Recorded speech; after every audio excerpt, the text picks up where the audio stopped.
নমস্কার, মকুলিকাস ডেলি লাইফে আপনাদের স্বাগত। আজকে নিয়ে এসেছি মার হাতে তৈরি করা আইসক্রিম। লাগছে দুধ, কাজু, পেস্তা আধ ভাঙা করে রাখা, আর একটু আপনার আমুল দুধ, আমুলিয়া দুধ আর কি, আর আপনার কাস্টার্ড পাউডার আর এলাচের গুঁড়ো।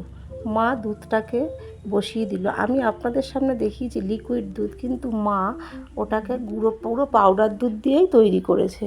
তারপরে মা পাউডার দুধটাকে ভালো করে গরম জলে গুলিয়ে বসিয়ে দিয়েছে। তারপরে চিনি, তার পাউডার দুধে এমনিতেও বেশি চিনি লাগে না, পাউডার দুধ এমনিতেই মিষ্টি। চিনি আর এলাচ গুঁড়ো, কাজু, পেস্তা সব দিয়ে নাড়াচাড়া করে দেখুন কতটা গ্রেভি তৈরি করেছে। আর কাস্টার্ড দেওয়াতে ভালো করে নাড়তে হচ্ছে, না নাড়লে কাস্টার্ডগুলো দলা পেকে যায়। দেখুন হাতার পেছনে মা বলছে যে গায়ে লেগে রয়েছে, হয়ে গেছে দুধটা ঘন করে জাল দিয়ে। এবার জাল দেওয়ার পরে ঠান্ডা হয়ে যাওয়ার পর মিক্সিতে একটু পেস্ট করে নেব, যাতে আইসক্রিমটা খুব সফট হয় আর খেতেও ভালো লাগে।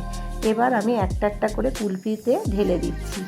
ঢেলে দেওয়ার পরে চারটে আমি বসিয়েছি, চারটে ইয়েতে কুলপি সেটে বসিয়ে আমি ডিপ ফ্রিজে করে 8 থেকে 9 ঘন্টা আমি ওটা। তারপরে এবার ডিপ ফ্রিজটা খুলে দেখুন আমি ভেতরে বসিয়ে দিলাম।